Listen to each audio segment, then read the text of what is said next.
नमस्कार दोस्तों, स्वागत करते हैं आप सभी का एक बार फिर आपके अपने YouTube चैनल जीएस नगरी पे।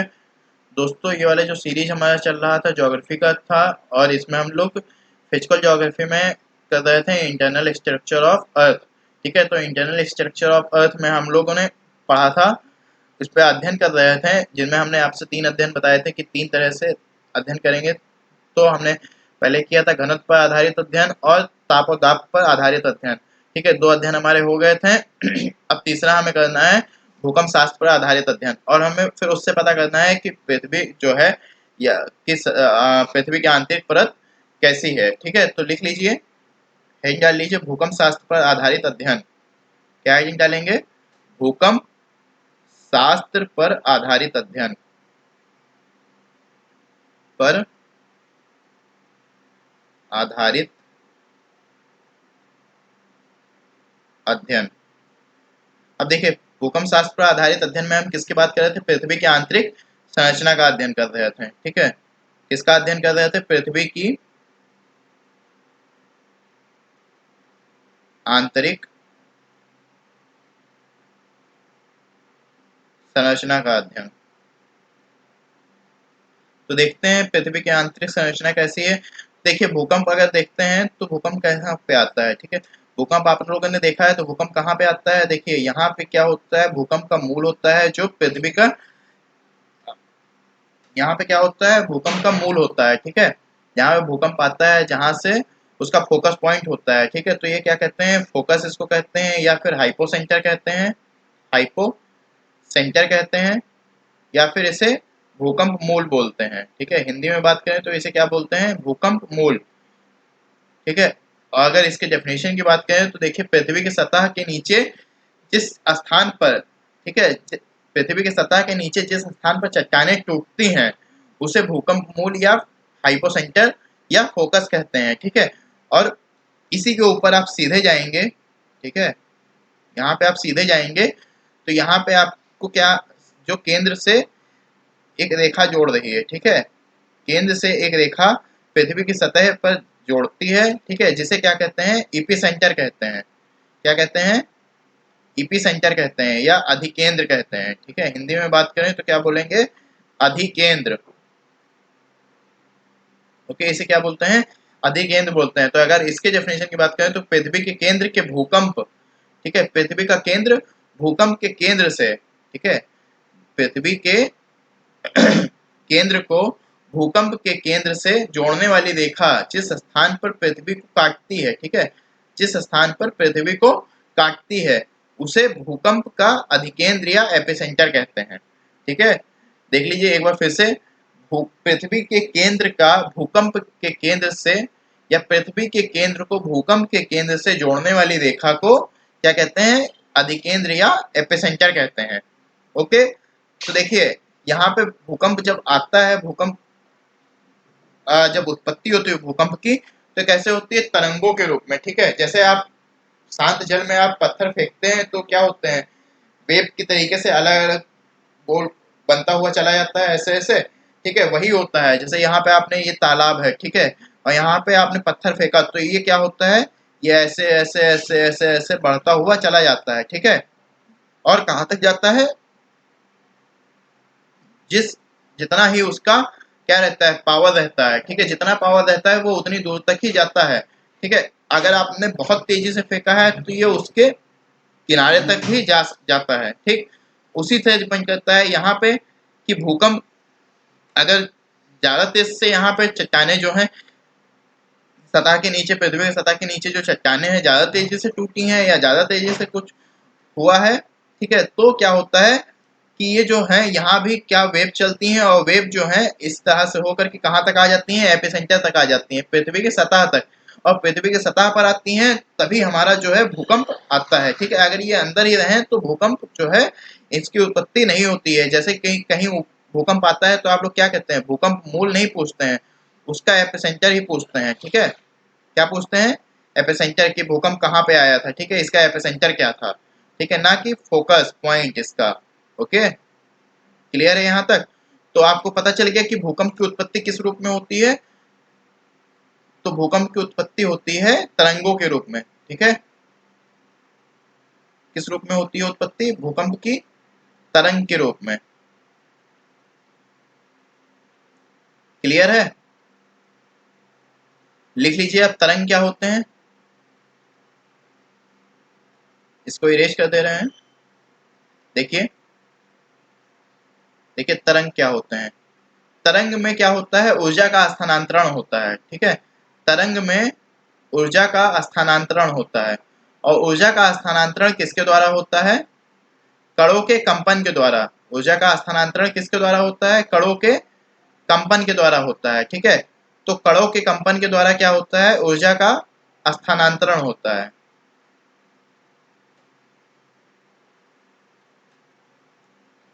कणों के कंपन के द्वारा। ओके, कणों के कंपन के द्वारा क्या होता है? ऊर्जा का स्थानांतरण होता है। यहां से एक वेव निकलती है जिसको क्या कहते हैं? मैकेनिकल वेव या यांत्रिक तरंगे। क्या बोलते हैं? यांत्रिक तरंगे या मैकेनिकल वेव। ओके, अब वेव हमारी जो है दो तरह की होती हैं। कौन सी? एक तो जो जो हमारी वेग है, अरे हाँ, वेव वेव है हमारी, ये दो तरह की होती हैं। ठीक है, एक तो समानांतर दिशा में चलती हैं। ठीक है, और एक लंबवत दिशा में चलती हैं। ठीक है, तो देखिए,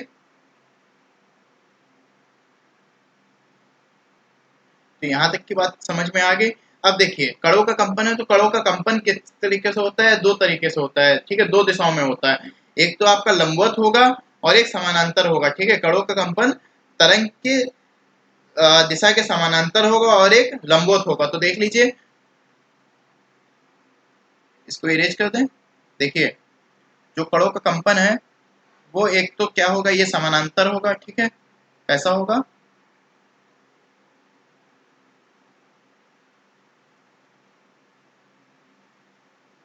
समानांतर यानी कि पैरेलल।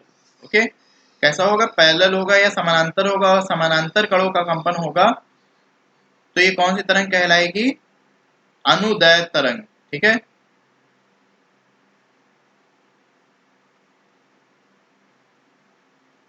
कौन सी तरंग कहलाएगी? अनुदैर्ध्य तरंग।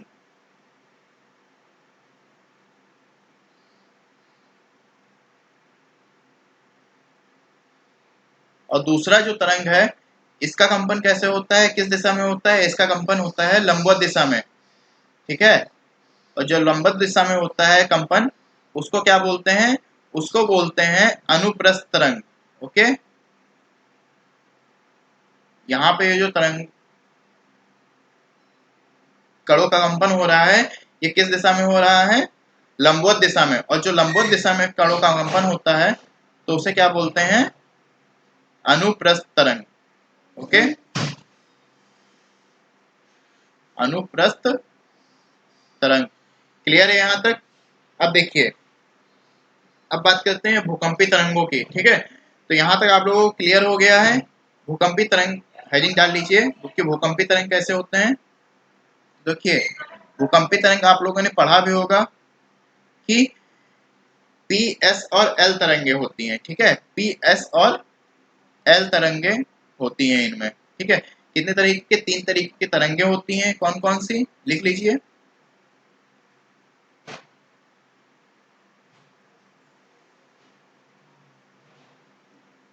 एस तरंग,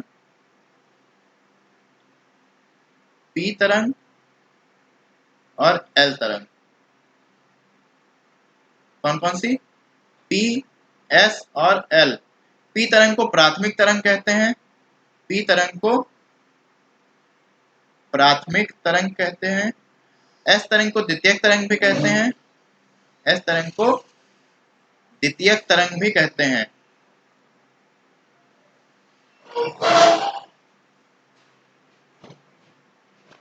द्वितीयक तरंग।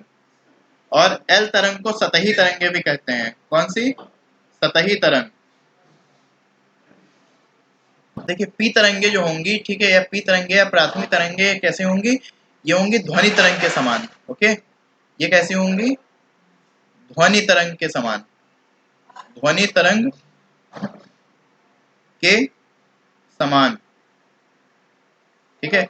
और ये कैसी तरंगे होंगी, ये समानांतर चलती हैं, ठीक है। ये कैसी चलती हैं, समानांतर चलती हैं। तो समानांतर तरंगे कौन सी होती हैं, आप लोग को अभी बताया गया है।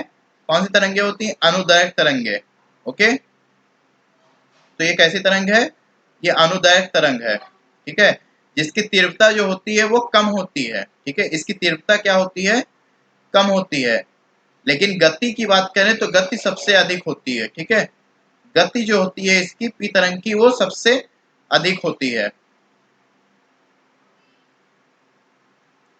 अब आते हैं एस तरंग की, और एस तरंग की बात करते हैं तो एस तरंग जो होती है प्रकाश तरंग के समान होती है, ठीक है। एस तरंग जो है ये प्रकाश तरंग के समान होती है। किसके समान, प्रकाश तरंग के समान, ठीक है। और इसकी इसकी दिशा जो होती है वो कैसी होती है, लंबवत होती है। और लंबवत आपको बताया गया है कौन सी होती हैं, लंबवत तरंगे कैसी, वो होती हैं अनुप्रस्थ, ठीक है। वो होती हैं अनुप्रस्थ तरंगे। जो तरंगे लंबवत चलती हैं उनको कौन सी तरंगे बोलते हैं, अनुप्रस्थ तरंगे बोलते हैं। और इसकी जो तीव्रता है वो पी से अधिक होती है। अगर तीव्रता की बात करें तो तीव्रता जो होगी वो पी से अधिक होगी, ठीक है। तीव्रता पी से अधिक, और गति जो होगी वो पी से कम होगी, ठीक है। गति पी से कम होगी। अगर एस तरंगों की बात करें तो एस तरंग जो है ये हमारी अनुप्रस्थ और अनुदैर्घ्य दोनों प्रकार के होते हैं, ठीक है। एस तरंग या सतही एल तरंग, सॉरी, एल तरंग या सतही तरंग जो है ये कैसी होती है, अनुप्रस्थ और अनुदैर्घ्य दोनों तरह की होती हैं, ठीक है। तो लिख लीजिए अनुप्रस्थ और अनुदैर्घ्य दोनों होती हैं, ठीक है। दोनों प्रकार की होती हैं, ओके। दोनों प्रकार के होते हैं। और इसकी तीव्रता की बात करें तो इसकी तीव्रता जो होती है वो सबसे अधिक होती है, तीव्रता सबसे अधिक होती है। और अगर गति की बात करें इसके तो गति जो है वो सबसे कम होती है, ओके। गति जो है वो सबसे कम होती है। तो गति लिख लीजिए, गति सबसे कम। यहां तक क्लियर है। अब देखिए अगर सिस्मोग्राफ पे हम देखें ये तरंगे कैसे चलती हैं तो देखिए इतना लिख लीजिए, ठीक है। देखिए इसको इरेज करते हैं, आप लोग वीडियो को पॉज करके देख लीजिएगा, लिख लीजिएगा, ठीक है। इसको इरेज करते हैं। देखिए अगर हम सिस्मोग्राफ पर देखें जो पी तरंगे हैं हमारी, ठीक है, पी तरंगे जो हैं हमारी ये कैसे वेव करती हैं, कैसे चलती हैं, ये सॉरी,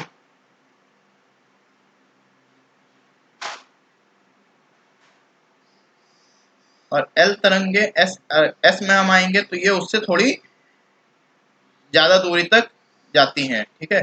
और एल तरंगों की बात करें तो ये उससे और ज्यादा दूरी तक जाती हैं, ठीक है।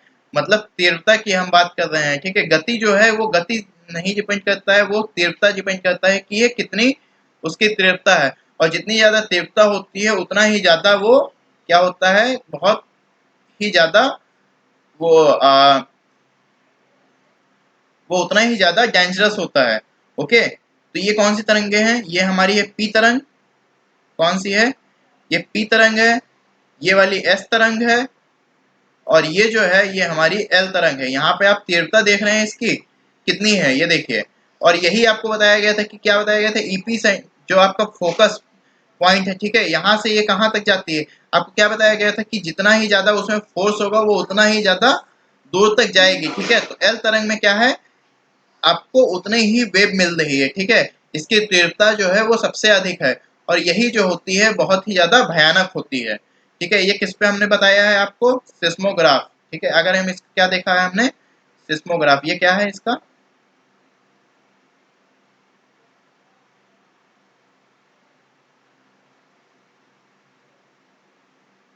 सिस्मोग्राफ। तो आपको क्या चीज देखने को मिला, यहाँ पे आप लोग को एक चीज ये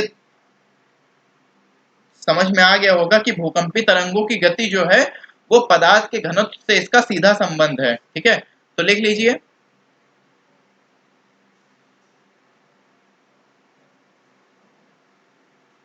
भूकंपी तरंगों की गति का पदार्थ के घनत्व से सीधा संबंध है। ठीक है,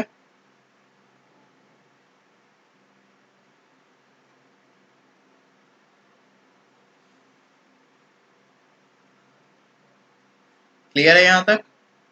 आगे देखिए और हेडिंग डाल लीजिए, भूकंपी तरंगों का मार्ग वक्राकार। देखिए अगली जो हेडिंग होगी हमारी क्या होगी, भूकंपी तरंगों का मार्ग वक्राकार। इनका मार्ग की बात करते हैं कि ये किस मार्ग में गमन करती हैं। ठीक है, तो देखते हैं भूकंपी तरंगों का, हेडिंग डाल लीजिए, भूकंपी तरंगों का मार्ग वक्राकार। मार्ग वक्राकार,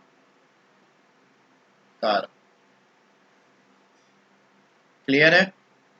देखिए पी तरंग जो है, ठीक है, पी तरंग जो है ये सभी माध्यम में गमन करते हैं। ठीक है, पी तरंगे जो हैं ये सभी माध्यम में गमन करते हैं। पी तरंग सभी माध्यम में गमन करते हैं।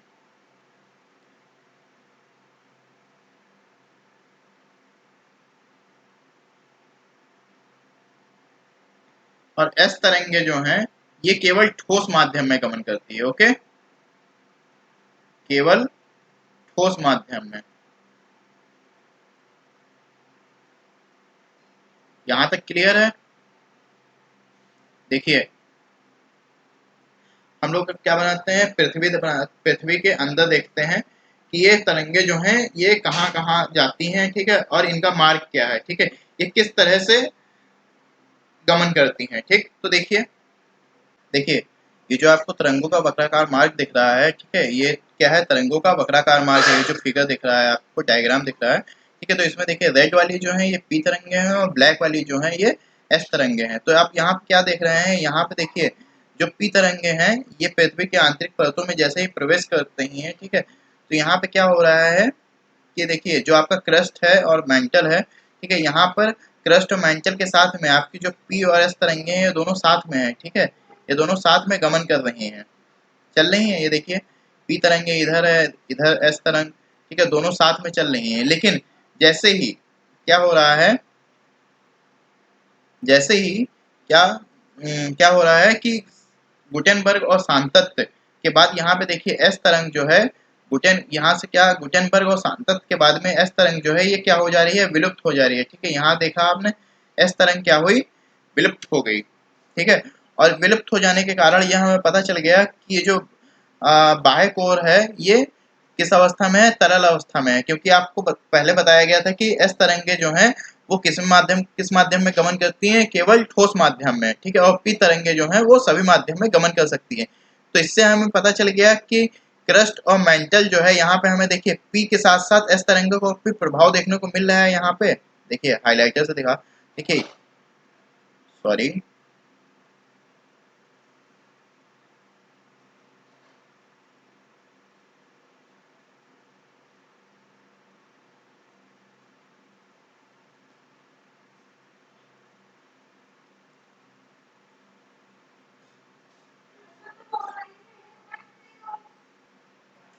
ये देखिए तरंगों का वक्राकार मार्ग है। ठीक है, तो इसमें जो रेड वाली आपको दिख रही है ये, ठीक है, रेड वाली ये क्या है, पी तरंगे हैं, और ब्लैक वाली क्या है, एस तरंगे हैं। ठीक है, तो यहाँ पे हमने आपको क्या बताया था कि पी तरंगे जो हैं वो सभी माध्यम में गमन करती हैं। ठीक है, और एस तरंगे जो हैं केवल ठोस माध्यम में गमन करती हैं। ठीक है, तो देखिए यहाँ पे जैसे ही हम आते हैं पी तरंगों के साथ में और एस तरंगों के साथ में, तो यहाँ पे क्या देख रहे हैं कि पी तरंगे और एस तरंगे जो हैं ये साथ में, इनका प्रभाव हमें स्पष्ट रूप में साफ साथ में देखने को मिल रहा है। ठीक है, तो हमसे हमें यह स्पष्ट हो गया कि ये जो क्रस्ट और मेंटल है ये कैसी अवस्था है, इसकी ठोस अवस्था है। ठीक है, क्रस्ट और मेंटल की अवस्था जो है कैसी है, ठोस अवस्था में है। लेकिन वहीं हम जैसे ही गुटेनबर्ग और सांतत्य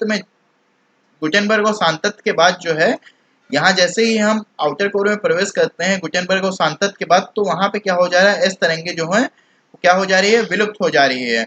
ठीक है, तो जिससे हमें पता चलता है कि आउटर कोर या बाह्य कोर कैसी है, तरल अवस्था में है, क्योंकि एस तरंगे विलुप्त हो गई। तो और एस तरंगे केवल किस माध्यम में गमन करती हैं, ठोस माध्यम में, ठीक है। तो यहाँ पे जब एस तरंगे हमारी क्या हुई, विलुप्त हो गई, तो इससे हमें पता चल गया है कि हमारा जो आउटर कोर है वो किस अवस्था में है, तरल अवस्था में है, ठीक है। और यहाँ पे हमने एक चीज देखा कि आउटर कोर में पी तरंगे जैसे ही प्रवेश करती हैं तो यहाँ पर पी तरंगों की जो गति होती है सॉरी, पी तरंगों की जो गति होती है उसकी गति की दर क्या होती है, कम हो जाती है। लेकिन वही जब हम लहमन और सांतत के बाद, ठीक है, आंतरिक कोर में प्रवेश करते ही यहाँ पे जैसे ही आंतरिक कोर में प्रवेश करती है वहां पे पी तरंग जो है इसमें आकस्मिक वृद्धि देखने को हमें मिलती है, ठीक है। पी तरंग में हमें आकस्मिक वृद्धि देखने को मिलती है, जिससे यह स्पष्ट हो जाता है कि हमारा जो ये इनर कोर है, इनर कोर ये कैसा है, जमी हुई या ठोस अवस्था में है, ठीक है, जमी हुई या ठोस अवस्था में है।